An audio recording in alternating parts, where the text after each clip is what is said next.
We are 6 women. We are wordsmiths. We are magic. We are curious. We are contradictions. We are wanderers. We are people of many names. We are mind trekkers and story weavers. We are adventurous spirits. We continue to grow. We've been baptized in the font of dream and memory. We are partly truth and partly fiction. I am Gail. I am Joanne. I am Margie. I am Katie. I am Marion. I am Mary. We are the Mystic Order of East Alabama Fiction Writers.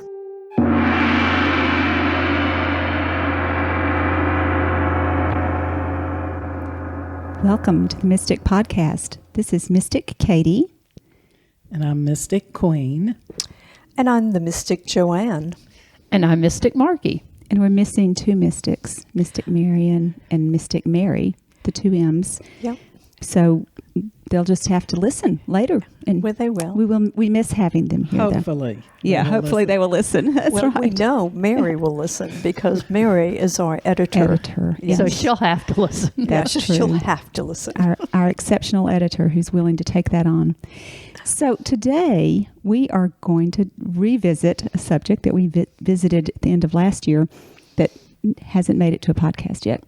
And it's kind of appropriate, I think, that it hadn't made it because the topic is travel. And anybody who's been trying to travel over the last 2 years probably knows that every time you think you're going to go, It stops. It stops. So I have just been curious to see how mystics have dealt with the travel through this time of COVID, and also just a little bit about what we will do, have done, or look forward to doing when we can actually do this again. But first, we want to start with a few mystic traditional comments. The first of which is a week that was mystic. Gail, you want to tell us about your week that was mystic? Well, it was actually 2 weeks ago. Does that count? It does. Well, I wrote, I've been writing a lot of poetry lately, and I wrote a poem about 7 cardinals in a tree. And the reason I wrote it is there were 7 cardinals in a tree right outside my house. And Oh, my. That is mystical in and of itself. well, we have a lot of bird visitors. My husband has their gourmet treats down. So, but anyway, I wrote this poem about 7 cardinals, and the next day, a friend of mine from Tallapoosa County put a picture online of 7 cardinals sitting in a tree. Oh, my. So I thought that was rather mystic. Yeah. Ooh. I'm going to read the poem later. Oh, good. No, Okay. maybe I'll read it right now. Why wait? Yeah. It's a good poem. Life is short. Go. This is called Crimson Radiance. 7 cardinals are lingering at evening song. They are perched in the sugar maple with plumped winter feathers, resembling leaves that fail to drop in autumn. Each taking a turn flittering to the seated feeders, leaving the cages to sway in the dimming light. With dark, the flock will take their leaving, short migrations to the night nest. I drop the latch on the shutters and wait for morning song. That's beautiful. Very nice. Thank you. So, you know, Very cardinals are actually symbolic of the spirits of loved ones who are returning to reassure you. Oh. So you had 7 cardinal angels instead of 7 Spanish angels, as that song says. Well, the So- problem with that is I don't have 7 loved ones to return. I bet you do. I do? Well, 7 people that you've known in your life who were angelic-ish. I was going to say, shall we go? I mean, you know, do we have to, Your what's to qualify? mama. I loved your mama. She was great. There's one. Lorna, maybe Lorna's come to visit. Yeah. I can think of some. Oh, okay. So, Margie, tell us about your... Okay, well, my mystic moment actually involves my husband's mystic moment. And right after Christmas, he had some guys coming out to our house, a little cabin in the country, to build a new deck on the back. And we were going to be out of town. We were going up to Ohio. So he wanted to lock up his wheelbarrow. So he chained his wheelbarrow to an anvil. And he had to go buy a lock to lock it up because, I mean, he didn't really know these guys and he didn't want to lose his wheelbarrow. Okay, well, since then, he's been searching for those keys to unlock the wheelbarrow. And he's searched everywhere for the keys and could not find them. So in last ditch effort, he prayed to his deceased mother, whose name is Margaret. Margaret, I know it's a lot of trouble for you, but will you please guide me to those keys? And that evening, he got home and he looked right by the TV, and there were the keys. And he said, oh, his mama knew he'd be watching television. Well, there's a little bit more. So he said, thank you, Margaret. So he gets back out to the country. Well, those aren't the right keys. Oh. And so he's looking on this little thing in the kitchen that has a little box. And he looks at the box and he goes, oh, that box says on it, keys. In this box. He had put the keys in that little box. All the time he was looking for keys, but they were actually looking for a box. And he went like, you didn't make it easy for me, did you, Margaret? Was Margaret a trickster in her life? She was. Like she was a coyote trickster. Yeah, she was one of the sweetest people who ever lived. And she would just say, oh, Wayne. But anyway, he did find the keys, and he now has an unlocked wheelbarrow because he couldn't move the wheelbarrow and the anvil. No. And how many people have an anvil? That was my point to the story. How many people have an anvil Not many. They would, chain their... Wile E. Coyote is about it, right? That's right. Well, these days. and all our people that shoe horses, you probably have an anvil. Well, there is an anvil at my father's place and at the place in Tuskegee where they used to shoe horses. So, yeah. There you go. They do still exist, but... I've been losing the same thing over and over, and that is I pressed a bunch of leaves and flowers, and I put them under something heavy. And that's the end of the story. I don't know where in the house they are. Do you have an anvil? No, but if I did, that would be where they are. Yeah. My mother used to pray to St. Anthony. Oh, I pray to St. Anthony daily. Mm-hmm. So, Joanne, I understand you might have a week that was mystic. When I was thinking of the week, I was thinking that I've been out and about. It's getting to be springtime in Alabama, and my daffodils are blooming, and my azaleas are budding out, and it's just kind of a magical time of year for us. And I've sent pictures to the mystics. We are pruning back the fruit trees, and I'm making things from the sprouts of the fruit trees. I made a fence, and I am about to make some baskets. So it's What's the name of a fence that's made out of twigs? They have them in England. a twig fence. No.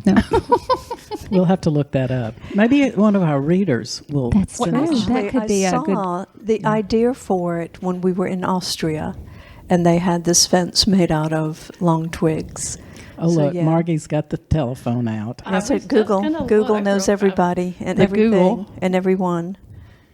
Well, don't wait on me. Well, Katie, did you have a mystic week, or are you just waiting? I'm just going to wait and talk later. Yes, no, I didn't have anything that qualifies this week or last week or that I can remember. All right, so how about a Mystic Opus Corner? Margie, I think you may have something to talk about there. Yes, well, we've read for our book group Homegoing by Y-A-A, and her last name is G-U-A-S-I. And it's a very interesting book. It's about the slave trade, which is not a great subject, but it tracks like these family histories. And it's very interesting, but it's also very brutal. And so I recommend it, but I also recommend, I did the audio version, and it's hard to keep up with because it covers generations from, the 1700s up to the present day. And if you have the actual book, it has a genealogy in it, and so you could really keep up with the characters a little bit better. So, I think it was especially for Black History Month, it was a very interesting book to read. I think it was very difficult in a lot of ways because it was so brutal, the things that happened. And what was the name of it again? Homegoing. Oh, yeah, I'm in that book group. Yes, you are, Gail. Don't And tell you read anybody. it. You read it. She goes, I did. thought it sounded familiar. I did. I'm to the stage where I'm rereading books, and I get to the end and go, I've read this book before. So, bad memory.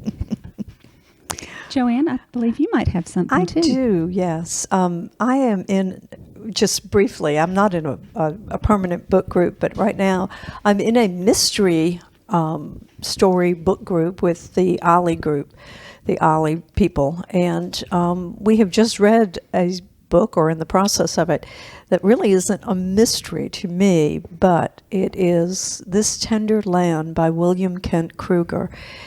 He has written another one, I think it's amazing, Ordinary Grace. Ordinary Grace, it won the Edgar Book Award. And it's basically about 4 orphans in the 1930s who have run away from an Indian school in Michigan, Minnesota, someplace up north, but very contemporary in that, we've just had in the news about the Indian school in Canada where they found all these bodies. Well, these 4, one of them being a Native American, run away from the school, and it's about their journey trying to find home, trying to find their true home. So it's been very, very good. Very much, and somebody mentioned it today, like the Odyssey. Like there's one point where they are taken in by a guy with only one eye, like the Cyclops in the Odyssey, and another time they're sleeping on the bank, the river that they're traveling down, and they hear this beautiful, Sirens. beautiful voice and singing, and they follow it, So there's a lot of that, and I suspect that at the end we're going to see that. The main character, it's written in the first person. His name is Odie. And I wonder if it's Opie's half brother. no, Odysseus. Yes, that's exactly what I thought of it. Maybe his true name may be Odysseus. Well, oh brother, where art thou? Yes. Thou. That was like an Odyssey. Yes, exactly. Is Ollie Opie's half brother? It's Ollie Opie. Ollie is actually, his brother is Albert. So there's no Opie or Ollie to it. Well, what is Ollie? Ollie is the Oshner Lifelong Learning Institute, and basically it is somewhat of a folk school where you take classes, but there's no grades. You don't even have to show up for them if you don't want to, but it is just a fun place. I take hiking, I take painting. I've learned the history of the church. Do you have to be 70 to be an Ollie? No, you just have to be over 50, actually. Oh. But it's those of us who are still working well into their 60s, still are for that matter. Or 70. Usually when you hit about that magical age of retirement, it's a good place to go play. Okay. Keeps your brain sharp. And Google has told us that a twig fence is called a wattle Yes, fence. that's it. WATTLE. Okay. Yes. I was Thank you, hoping one of Google. our listeners was going to tell us that. Oh, sorry. We can get Mary to edit this out, so don't have to guess. No editing. Okay. Not that we ever edit No. our listeners. So for my Opus Corner, I wanted to mention Louise Erdrich's latest book, and I adore her anyway. Yes. But the latest one is called The Sentence, and it's a play on words on lots of different levels. And I'm not going to go into much detail except that it's about a Native American woman who ends up running a bookstore, and there's a book and a ghost and all kinds of things involved in it. So it's just really intriguing. And it's one of the first books I've read recently, or it's one of the first books that talks about COVID and how it's affected people that I think does it in such an interesting way about, sort of goes back through the early days of COVID and then how that affected the lives of the people, the characters in this. But anyway, I can highly recommend it. It's just a really good read. I didn't want it to end because I wanted to know what would happen next. Aren't those the best books? The best and the worst books, because you really don't want them to end. Absolutely. All right, so the next thing we should talk about, is the Mystic Stamp of Excellence in Film and anything else we care to stamp. And Gail, I believe you have something. I do. I think the topic that I hear most often at book club when we're not talking about book is who's seen something good streaming. And so I'm going to recommend The Tender Bar, and it's on Amazon Prime, and it's a movie. It's not a series. We like series because that keeps us interested for an entire week or two. But this is a wonderful movie, and I highly recommend it. Great. The Tender Bar. Yeah.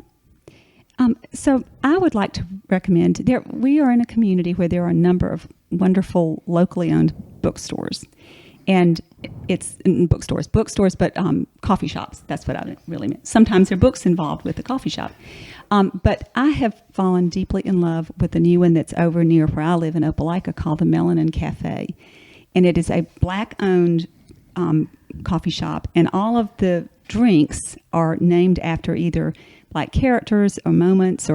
And when I go there, and I don't get to go as often as I like, you can just walk in and kind of tuck in and try all of the different concoctions. But it's just the most amazing, welcoming place, as well as this month they've been doing a lot of programming around Black History Month and had artists come in and do art classes and readings and things like that.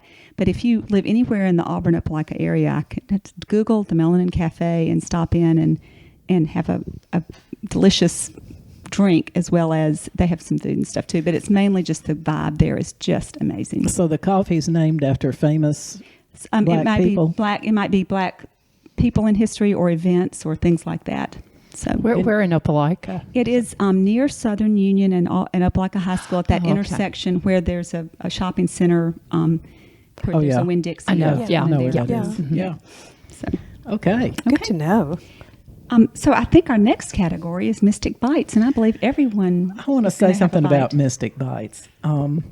Every old person I know has said to me, I am sick of cooking. I'm tired of cooking. Even some great cooks that, have their own farm-to-table place. And I sort of have taken up that call, and I've started collecting recipes that are for people who are sick of cooking. I have a friend that has a cookbook that says 3 or less ingredients, and she's always been sick of cooking. But I thought we could come up with some recipes for you people who are sick of it, and even maybe some of you like school teachers who come home and have so much more work to do. And here are some recipes, and I think our Mary is going to put them online too. And should I start with Yes, mine? please do. We cooked this delicious dish for From this Amazing Alabama. Yeah, from TV All show. About Alabama. Yeah. That's not the name of No, it? Fred it Hunter. is absolutely Absolutely. Alabama. Thank you. I knew there was an A. I can't believe I can't remember it because I've been watching all the reruns too. They're great. There. I think he was expecting us to cook, so I think we disappointed him. But what this is you just get a plain box of brownies from the store. It can be Pillsbury, it can be Betty Crocker, it can be X brand. And you look on the back, and it generally says add 2 eggs, 1/4 a cup of water, and 2/3 a cup of oil. Well, I have a good friend that lives near one of those fancy oil and Olive oil places. Yeah. with oil and vinegar places. And she keeps bringing me blood orange olive oil. You substitute the blood orange olive oil for the oil parts. You put 2 eggs, 1/4 a cup of water, and 2/3 a cup of blood orange olive oil. Bake these brownies till they're really done, and man, they're good. They were yummy. They were yummy, yes. So, Margie, what have you got? Well, to make your life easier, you need to get a grandchild that goes to Auburn who will come every week and cook your dinner. And all you have to do is buy all the ingredients. I was going to say, and that's just one ingredient, a grandchild that cooks. The most important ingredient. So Maggie comes over every Tuesday, although this week she's coming on a Thursday. And she made for us the last time chopped Thai inspired chicken salad. And it was delicious. And it's got lots of ingredients, but she put them all together and it was really, really good. And we'll get Mary to put that exact recipe on, but it's got a simple chopped Thai chicken salad, has big flavors, peanut, lime, soy, chili, cilantro, topped with homemade peanut dressing, healthy and fresh. And the easy part of this was you didn't have to cook. Right, exactly. I didn't have to cook. I just have to have the granddaughter come and put all the ingredients that I did have to shop for at Yeah. Krueger. How long did the shopping pay for take? it. Yeah. Yes, it took me quite a while to find all the. I could not find sesame she oil. has a personal shopper now. Yeah. Sesame oil at the Krueger. I mean, they had it at Publix, but anyway, we had to live without. You could have called me. I know. I could have called any of the mystics. I know. that We all have sesame oil. And Maggie said, "I have it all the time." That's right. It's very good. But anyway, it was very good. I think you're cheating. Cheating? Yeah, because I don't have any grandchild to cook for me, so I think You need to adopt Maggie. one. No, I think Maggie ought to come over here and cook the same I dish could for farm me. her out. Sweet man. She loves to cook. She does. Not only that, but she's a beautiful model. Oh, she is. Oh my She gosh, is. yes. So, Joanne, Well, I am talking about actually it's probably 4 ingredients, but a while back, we are coming out of the winter, but we probably will have one more cold snap, but there's nothing better on a winter evening than soup. And I cooked homemade tomato soup for the mystics, and they all loved it. But did. actually, I'm giving away my secret now. It was a can of Campbell's tomato soup with a can of diced up tomatoes and basil. And then if you're feeling really rich and decadent, you add half a can of half and half. Or vodka. Oh, vodka. No wine in it, but No, vodka is not a wine. I know, or alcohol, no alcohol in it. And just simmer it, and it comes out like it's homemade. That exact recipe is made by a friend of mine, but she does put 1/8 of a cup of vodka in it. Does she really? Same and I'm recipe. sure it'd be delicious. Well, I'll have yeah. to try it. Yeah, Well, we should put more than 1/8 of a cup if we're going to try it. that's true because it cooks Well, off. they say quart that of if you cook with wine or anything, you should be the same beverage that you would drink. So it's drink a little vodka, pour it in the soup. Drink a little vodka, pour it in the soup. I have a very long story from Italy about that, but I'll save that for another program. Well, we are on travel. We are, but this is, I better clear it with the person who's the guilty party before I mention I it. see. So I have this go-to recipe that I try to keep. The good news is it's a year-round sort of fresh thing. So everybody loves tomatoes in the summertime, of course, when they taste so good and you can just eat them off the vine. But during the rest of the year, it's hit or miss. iffy.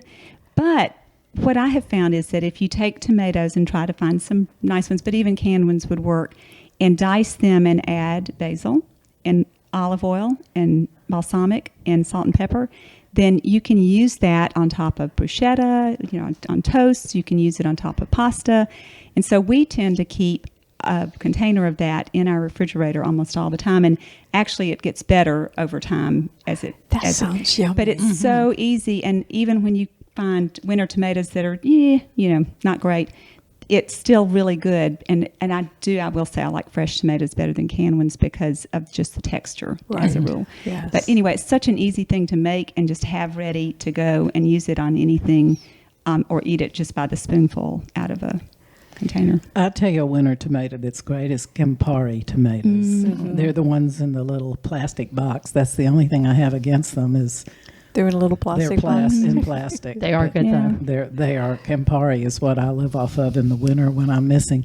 If you people are listening from not the South, come down sometime in the summer and have a tomato Yes. sandwich in the South. Our tomatoes are amazing. Gee, it is. It's gone. It's like going to heaven. Yeah.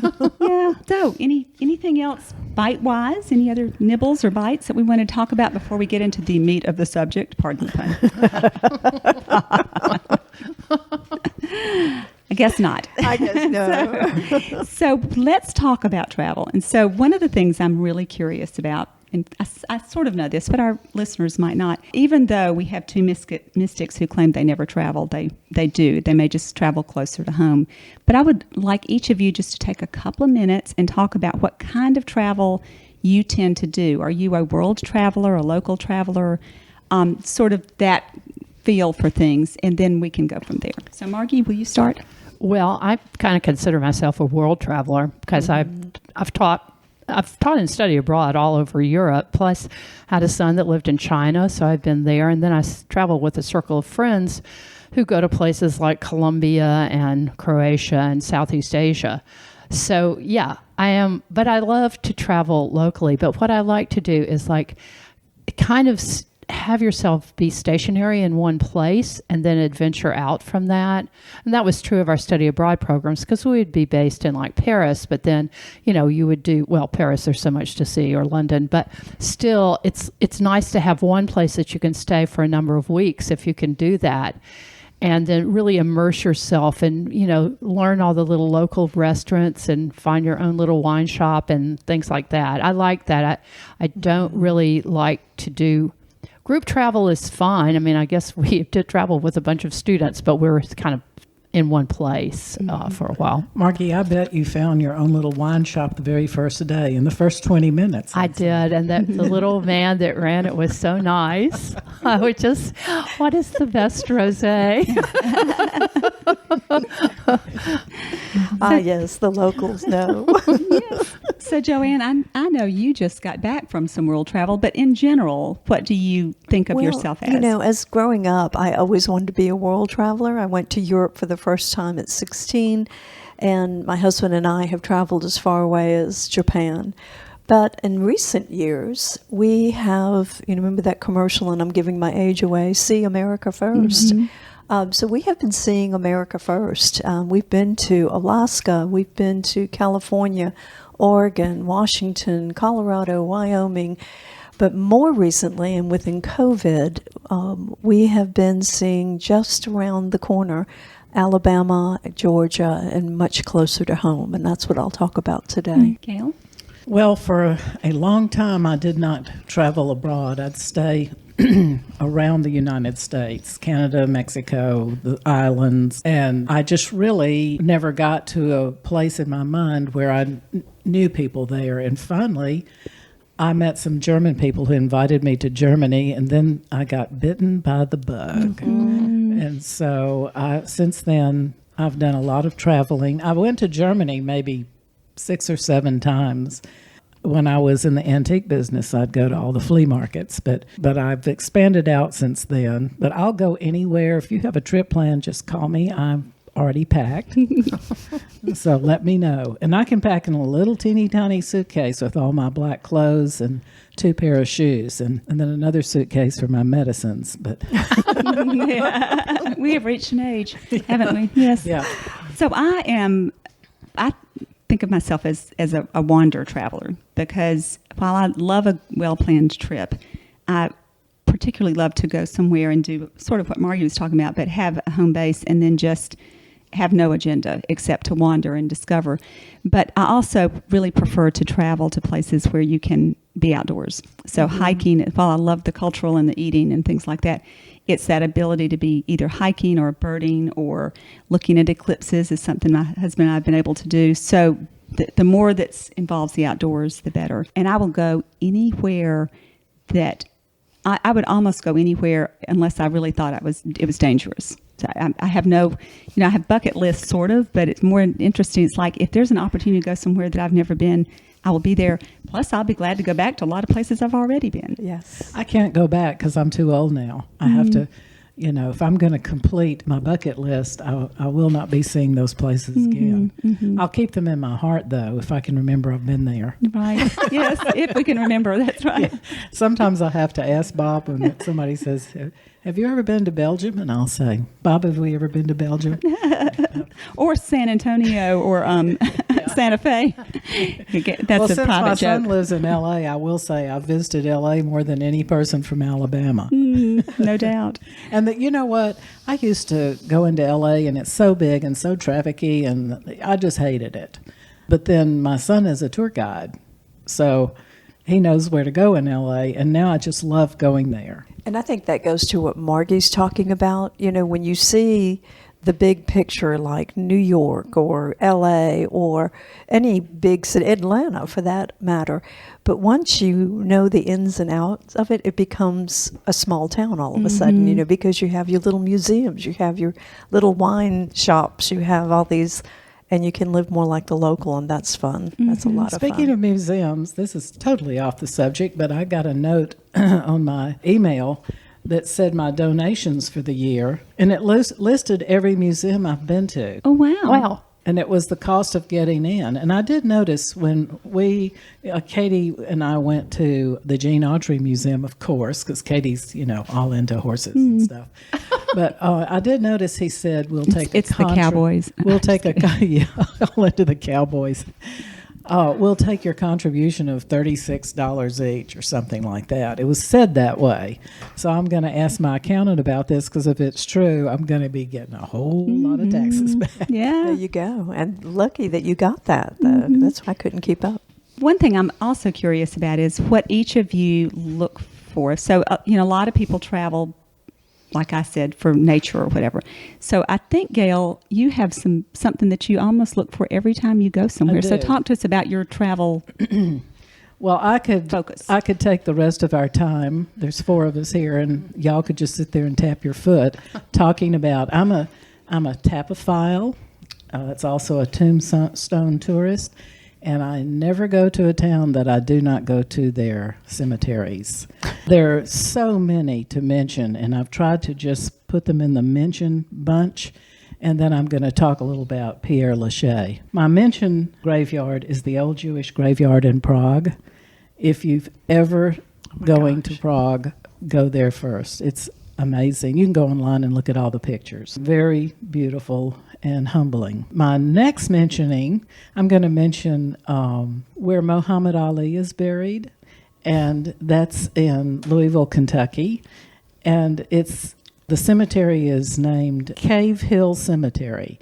And during the Victorian era, that's when people started making cemeteries into gardens, so they're garden cemeteries, and they're usually beautiful. Pierre Lachey is also one. I highly recommend Cave Hill Cemetery, and if you live in Louisville, Kentucky, you can walk there every day and find something new, and a lot of artwork, some beautiful monuments. Then also I have to mention 3 cemeteries in L.A., in Los Angeles, and all of them, of course, have movie stars in them. I want to talk about Forest Lawn briefly because when we went there was a warning sign that said anybody removing fresh flowers from these graves will be prosecuted. And I looked into the graveyard and there were herds of deer eating all the fresh flowers off the graves. And I kept saying, you're going to be prosecuted. And then there's also Hollywood Forever, and that's where most of the stars are planted. Burt Reynolds, Cecil B. DeMille, Fay Wray, Bugsy Siegel, Judy Garland, and I could go on. Mickey Rooney, Rudolph Valentino. So that's a must just to go look at your star graves. But my very favorite California, LA graveyard is called the Pierce Brothers Westwood Village Memorial Park. And it has a lot of stars, but what's memorable about it is what's on the stars' graves. Rodney Dangerfield's grave says, "There goes the neighborhood." Merv Griffin's grave says, "I will not be right back after this message." And Dean Martin says, "Everybody loves somebody sometimes." And Billy Wilder says, "I'm a writer, but then nobody's perfect." But the graveyard that has captured my imagination is one in Paris, and it's Pierre Lachey Graveyard, and it was also in the early Victorian era cemetery. I say a graveyard, it's not a graveyard. A graveyard has to be next to the church, and it's for the people of the church. It's a cemetery, Pierre Lachey. The Pierre Lachey at the time was outside Paris, and nobody wanted to go that far to bury their dead. Of course, now it's right in the center of Paris, because Paris is huge. And also, it hadn't been blessed by the Catholic Church, so only 13 people got buried there. So in order to get more commerce, so to say, dead people, they moved Abelard and Helway's graves there. And they're the oldest bones in the cemetery. So now that was to draw more dead people or more live people? Okay. More dead people. Not visitors, not... Yeah, they wanted to make some money, I guess, off the graveyard. Okay. And speaking of making money off the graveyard, Pierre Lachey has a waiting list, and the only way a grave comes open is if it's been there 30 years and the children of the person dead or the relatives do not pay the amount, and they'll just dig you right up and put someone that will, and the amount is $20,000. Around put you in an ossuary. Yeah. Yeah, but some of the famous people that are buried there are Oscar Wilde, Sarah Bernhardt, Isadora Duncan, Gertrude Stein, Marcel Marceau, Chopin, and on top of his grave is the Greek muse Euterpe. Is that how you would say? Euterpe? She's the muse of music. Also, Jim Morrison. Yes. And Jim Morrison's grave always has a guard because a lot of people go there to smoke the wacky weed, and they leave bottles and handwritten letters. We saw them there when we were walking through. I don't know if they were smoking the wacky weed, but they certainly were. It's not a very impressive grave, though. No, it's not. But the people around it are More interesting. It looked like a pop festival.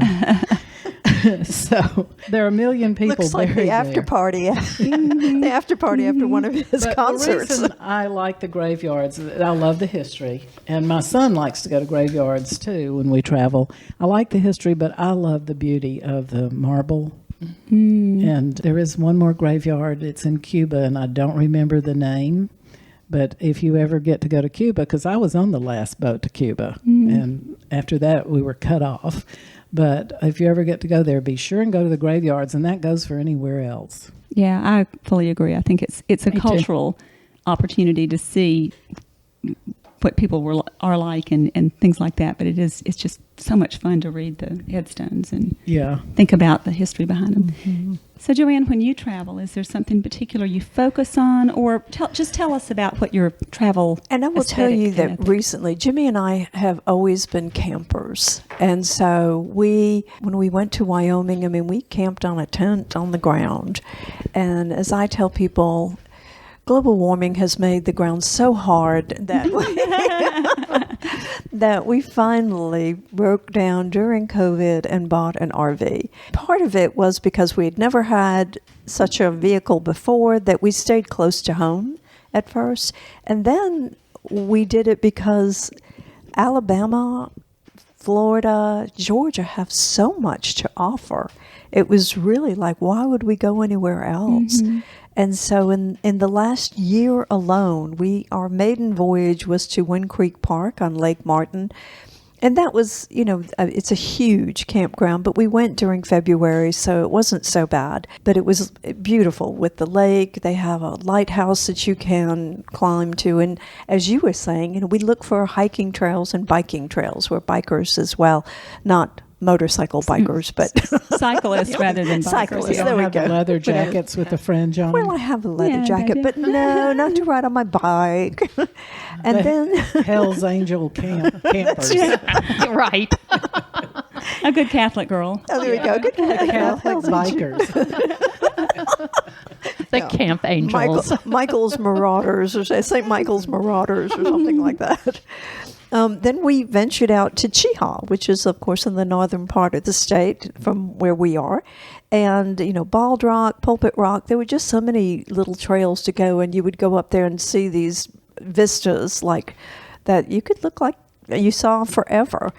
But one of my favorite places, we ventured over into Georgia to a place called Bobby Brown Park.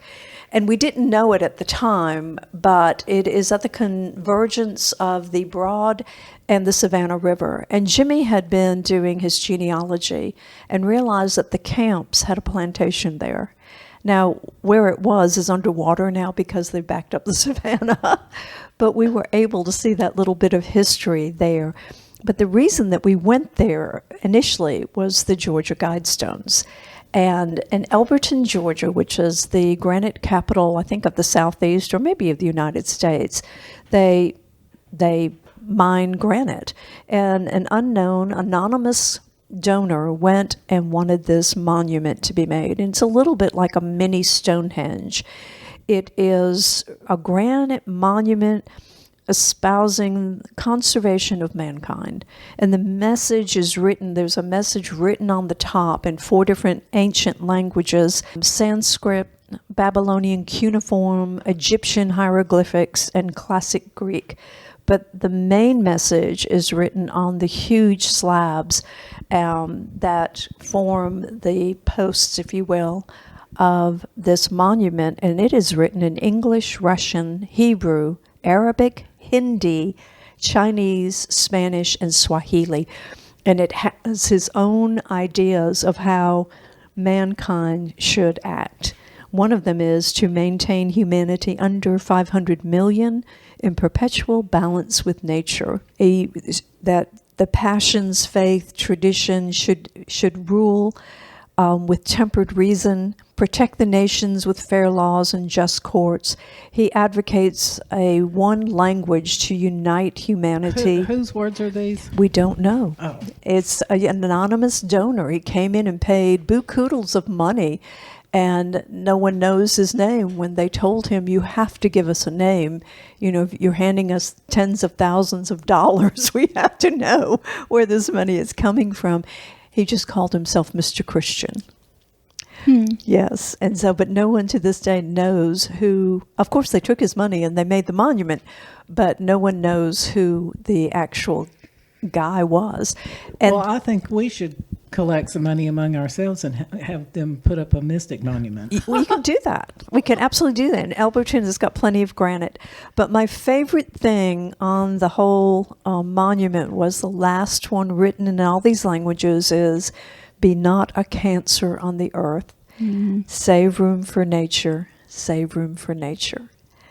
So that's one of the places we went. And then from there, we went to the Natchez Trace. So every month we would go to a different place.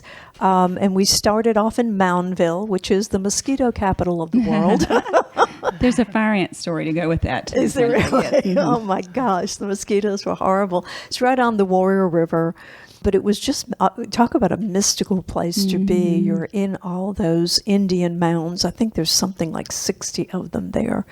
And it was just, I just had to go out and stand in the midst of the 23 that are obvious. It was just absolutely beautiful. But from there we went to a little town called Valdalia, and not Georgia, but Mississippi, right on the Mississippi River, and we stayed there on the Mississippi River. Do you know they have black squirrels on the Mississippi River instead of little brown and gray squirrels? Wow. It was interesting. Well, that's just wrong. No, it's a camouflage thing or something. I think it must be, yes, with that black an adaptation for But survival. from there we Mystic traced... Mary has flying squirrels. She does. We Yeah. used to have some in our They're so cute. backyard. But we had, we traveled we did it kind of backwards. We traveled south to the north, so toward Natchez, and we only got halfway. But we stayed in little campgrounds as we were going up and took How our old time. is your camper? Our camper in real life is about 7 years old. You mean it has a fake Like life? dog life. It does. It's dog It years has versus our life, yeah. and in our life, it is only a year old, and we've been all these places. But it's about 7 years old? It is about 7 years old. We got it new. We bought it from a guy who was a triathlete, and he would take his wife and young daughter on all these bouts where he would go. Swim, run, Around, and bike. yeah, and Swim, run, run, and and bike. And then they got tired of going, so he figured, what the heck, I don't need this anymore. He's going to stay in a fancy hotel, That's right? right. They can stay home. Because after Yeah, leave the kid and the wife at home and stay at the Ritz. Yeah. I'll be tired after that swimming and biking. But next we traveled to Soto Falls, which everyone knows. But we saw the falls from the opposite side, not the touristy side. And we had to hike through the woods to get there. But it was absolutely gorgeous. And so one night we just went into Mentone, which is, if anybody knows that little town, full of craftsmen, just The delightful. Wildflower Cafe. They had a is wonderful there. hotel there that burned. Yeah. And we used to go there. And I went to a wedding there, and we got lost trying to get home and drove back by the hotel, and the bride and groom and the parents were all walking out with all the presents in their arm, and they'd seen us 2 hours later, and we're zipping by again. You know, they say that if you really, I read this on a blog for RVers, if you really want to see the locals, and we were talking about getting in amongst the locals, they said, look for a wedding. And just yes, kind of perfect. crash Yeah. it. Said, the bride side doesn't know who you are, and the groom side doesn't know who you are because you invite Food might be really good. Yeah, that's and- right. You greet your third and fourth cousins to come to the wedding. So Well, when we got lost in Mentone, my husband kept stopping at these gas stations with little shops, and saying, run in there and get directions, because I guess, can't by virtue Men of his cannot. gender. It's not in the Yeah. And I'd exactly. go in there, and there would be someone from Pakistan that had just bought the Stop and Go, and I would try to get directions for them, and I'd come out and go, they don't speak English.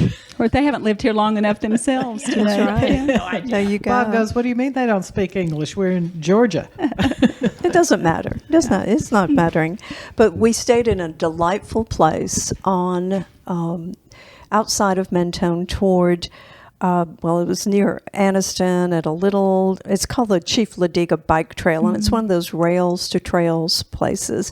And this was a campground on milestone or mile marker 7 of the bike trail. And so we just stayed there. We boondoggled, which means there was no electricity, there was no hookups, there was a nice little bathhouse, so we were without. But I was so taken with it, Margie, that I wrote some haikus. Margie is our haiku writer. And so it's, one of them is, night on the campground, fireflies dancing in the trees, earthly shooting stars. Nice. And Chief Diga path, smooth riding surface, petals and flowers. Oh, Those are nice. Yeah, so we like I said, we had a good time there. It was miserably hot there, and without electricity, we did not have air conditioning because that was in June. And so, but there was a lovely little mountain stream, and I got my folding chair and sat it in the middle of the stream, and I was up to my waist in mountain water, which was very cool. That was cool. yeah. So you And also, learn. that was your shower. Yeah. It was, That was your exactly. shower Bath, for the day. shower, it would go. And then since then, in September, we went up to the Bankhead National Forest for our honeymoon. I call it our honeymoon, our anniversary. We stayed at Fort Morgan Campground, and one night there was gale force winds that were causing our camper to rock, but we could hear the ocean as well. So it was like being on a boat, actually. Or a hurricane. Or a hurricane, yes, anyway. Your land yacht. But we found, with our bicycles, we found a little private beach, and it was absolutely, like the beaches you don't find in Alabama or Florida anymore. Because that's where the drug boats come in. They have killed big. there. I was going to say, you would appreciate this because the only two people on the beach were Jimmy and I and 2 fishermen. It could have been Gail and Bob. And then our most recent was down to Andalusia, a little place called Open Pond. That was in December, and it was still lovely. We couldn't go swimming in Open Pond because there were alligators, and there was a big sign saying, warning, Yes, don't. alligators, beware. Yeah. But those are just our local travels, so we've really enjoyed the And you should RV. not take your grandchildren there. No. No, They or were small you're dogs. Absolutely, exactly, probably. exactly. All right, Margie, tell us about your either travels or your adventures. Or Whenever I'm in a city, I really like to go. I love cemeteries too, and I also love exploring and hiking. I do like to explore museums because I'm an artist, and and I also like to find contemporary art galleries as well. But in addition to that, I love visiting ancient sites.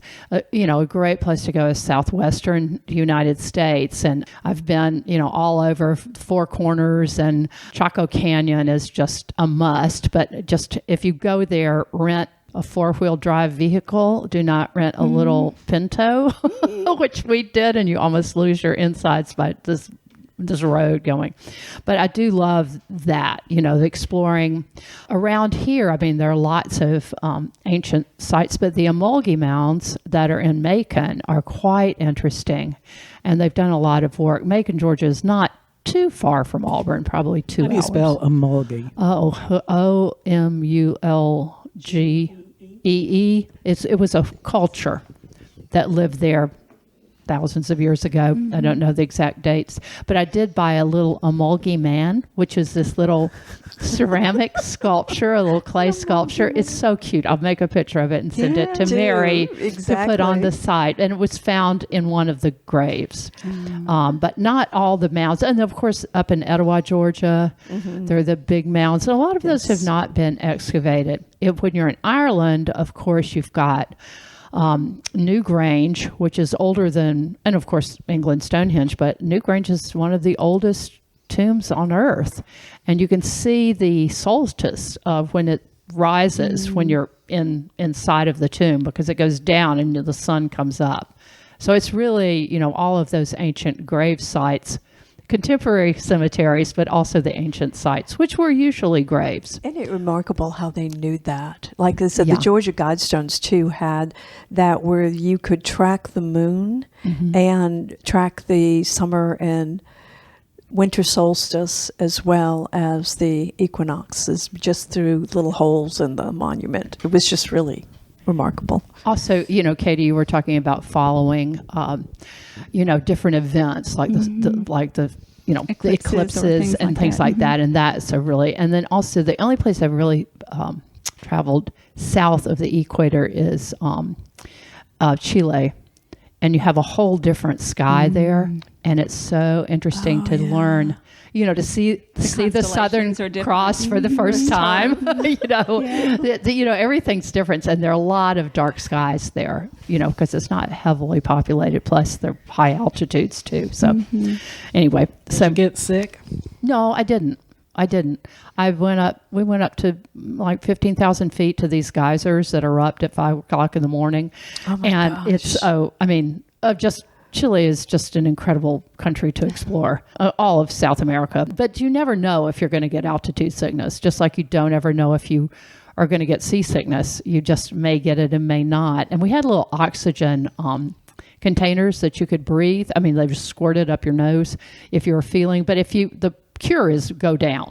If you start feeling headachy, nauseous, whatever, just get to a lower altitude. Do not try to, because you could really get you really might have to travel sick. a long way to go from 15,000, though, even down to 10,000 feet, Marky. But at least you're headed in the right direction. Unless you're falling. We were in these with these tandem buses driven by, this was a study abroad with students, these Bolivian brothers, because Bolivia is very high altitude and those people are pretty used to it. But one of ours had a flat tire. And it was like 0 degrees, and we're going up there in the middle of the night so we can get up to see the geysers. But they changed the tire. We proceeded. It was one of the coldest I've ever been in my life. I didn't have good enough gear. I didn't have my fur-lined boots. But it was awesome, though, So I'm curious, Margie, with you as an artist, do you try to look at local art everywhere you go, or is that a priority for you? And also as an inspiration. Definitely. I try to see what artists are doing, if I can find a contemporary gallery, just to see. I mean, I'm interested in everything that's been done, and I just think it's fun. And a lot of times if you visit, like a university and their art department, that's a really good way. We saw some incredible shows when we were in Ireland that way. Going into the universities. And often a free way to look at things that you might not ever get to see in That's a great idea, Palatka. Margie. I wish I'd thought about that. That's wonderful. Yeah. So one thing that for me about travel is that I really do think, it's the old saw, but I think that travel breaks down barriers. Yes. And to be able to have a better idea of how other people live, and to, even if you don't make permanent connections with people overseas, you have experienced and broadened your horizons. And that can happen in the next door county too. So I think anytime you get out there and you travel and you try to immerse yourself in something else that's beyond your usual parameters, then I think that's a wonderful thing. For me, the best part of travel are the things you don't expect. Yes. So it's when you're wandering around and you just had a totally different agenda, and then suddenly you find yourself in the middle of something wonderful. So a number of years ago, like several decades ago, I was able to go to New Zealand and Australia. In New Zealand, the people I was traveling with, we got a car and we were just wandering down the west coast of the South Island.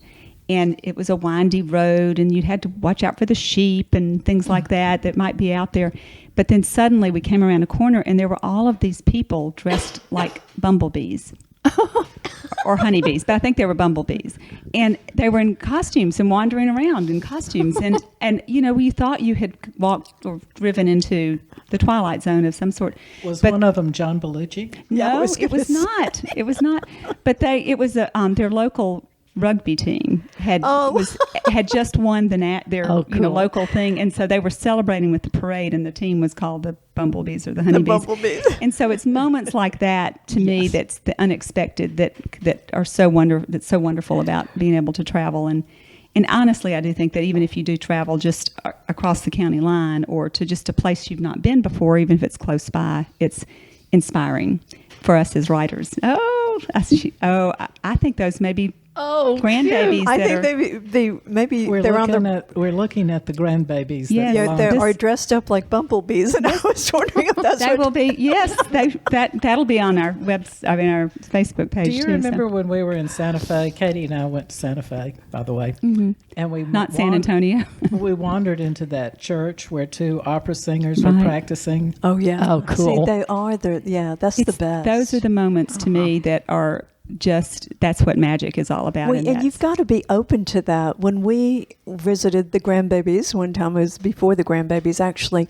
It was we should mention it was at the wedding. Grandbabies are in Austria. That's right. It was at the marriage of the parents of the grandbabies in Austria. My brother and his wife and my husband and I rented a car, and we went over to Italy. I'd never been to Italy. And my idea of traveling to Italy was, let's go. We knew some cities we wanted, like Venice and Treviso, that we wanted to see. But I wigged out my brother and sister-in-law completely because we'd go into this city and they'd go, well, where are we going to stay? I said, look for the Big Eye. What? The Big Eye? And I said, yeah, there'll be an information booth. And they go, well, how are we supposed to find that? I said, look for the center of town. Well, how are we supposed to find that? Look for the church. Yes. And, you have those little ideas. And we found the most delightful places that way. We stayed in a B&B that was run by a lady and her husband, and her mother was there, and her mother was in her 90s and spoke no English. We were close enough to Austria that they still spoke German, and she would come in and just chit-chat with us in German, and my brother and sister were freaking out. What is she saying? What is she saying? Yeah. She wants to know if we want eggs for breakfast, So, those are I think you're right. That is the delight of traveling, is to find the new. Or find something unexpected. Exactly. Right. Yep. When I was in Germany, in southern Germany, I went to a Franciscan monastery called Etal because it has one of the most beautiful churches ever.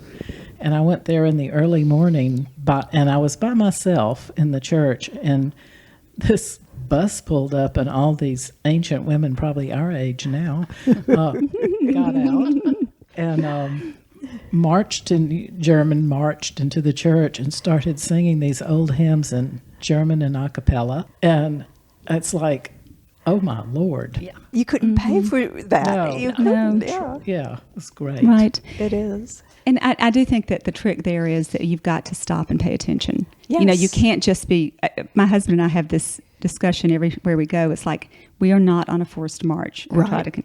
And he's sort of, one of these people like, we're going to the destination. And I'm like, no, the destination, what is the, there's Confucius say, but it is about the journey. And so I think that it's a hard thing for us to do sometimes in this culture. And maybe COVID has taught us all to pay more attention, to enjoy the fact that we can go anywhere, and that we should enjoy the surroundings and where we are as we go to. I know when we taught in Montepulciano, Italy, for many summers, we got to live in apartments all over the town, and it's a small town, and it's a wine town, of course. Mm-hmm. So you got to meet all the people that lived in the town, and the little old ladies loved the students, loved the young students, That's and wonderful. would always talk to them in Italian. And well, we could go on, and I'd love to, but I think we may be running out of time. So any last thoughts about travel before we move on to our mystic moment? No, I think that covers it. All right, so who's had mystic moments? Well, we had a mystic moment last Saturday or Sunday. We went to see the Obama portraits at the High Museum. And Katie, I have the Obama portraits for you, which I forgot to bring, but a postcard. And they are really, really fantastic. So they're going to be up at the High. They're traveling around the country, the High Museum in Atlanta, until March 25th. So definitely call and make reservations. And it's, the portraits are there, but also information about the artists that made the portraits and the symbolism in them. So they're very, very wonderful portraits. And I was inspired by that to do portraits of all of the mystics. Oh, goody. And Which is a mystic moment for all of us. All the mystics are going to bring me photos of themselves and in their favorite era. Oh my and gosh. these portraits are planning to go in our new book. Yeah, because it's about life stages of mystics. And I think my picture, I was maybe 21. Yeah, I like it. Yeah, and Marion's is probably the and same I have age. not changed one bit. A svelte beauty she was. Yes. Well, my mystic moment has to do with graveyards, and this moment happened several months ago. I told it on our last travel. We had one travel episode that didn't tape, and I don't know who was at the machine. Me either. But they were an idiot. So anyway, but that mystic moment I'm going to repeat, and that is my son and I were standing at Muhammad Ali's grave, and it's landscaped with trellises behind it. Trellises, when you go up? Terraces. Sorry. Mm-hmm.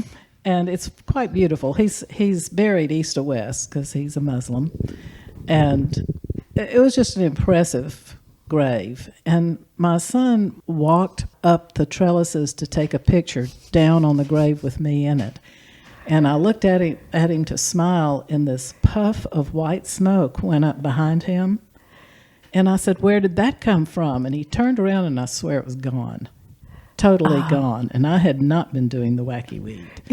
And he said, what white smoke? So I'm pretty sure Muhammad Ali has seen me. Yes. He set up a puff of white smoke. In my mystic moment, kind of like the Pope The new Pope. chosen. The new Pope was chosen. A message for the Queen. Oh dear, I'm afraid it's me. Well, speaking of travel, my husband and I have just come back from Austria. We went in January. Again, we were supposed to go in December for the holidays, but our flight was canceled due to the COVID. But we made it there and visited the grandchildren, had a wonderful time. They live in a little town called Tulln, which is on the Danube. But coming back, after we've been the Oma and the Opa, the grandma and the grandpa that are on the little screen because we talk to them and FaceTime them on the telephone. And so when we got to Amsterdam, it was about mid-morning and we called them. And it was the first time that they realized that those people on the little screen are the people that had visited with us. Wow. So that was and now when we talk to them on the phone, it's not like, okay, this is like watching a cartoon, which it still is. But, they bring us things and talk to us and they realize that we're real people. So it was nice. Well, I'm not sure I have a truly mystic moment from the last few weeks. What I have, it sort of goes back to the idea of just stop and be in the moment. Yes. And so for me, I have to make myself do that. I don't know about y'all, but it's sort of trying to stop. And so the most mystical moment probably was that I was out walking our dog, who's this grumpy hound dog who nobody likes but me. And I was not happy with him because it was cold and it was, I wanted to go inside and he wouldn't go. And while I was out there, I looked up and the sky, it was sunset time. And the sky was just so amazing. And it was one of those moments when you realize that sometimes you shouldn't get ticked off with the dog because amazing things that you can see if you can do that. So, let the dog lead you. Sometimes. There you go. It's my mystical, at least, advice at this moment. Okay, I think that may be a wrap. It is. It is, and we should remember, be the flame. Not the moth.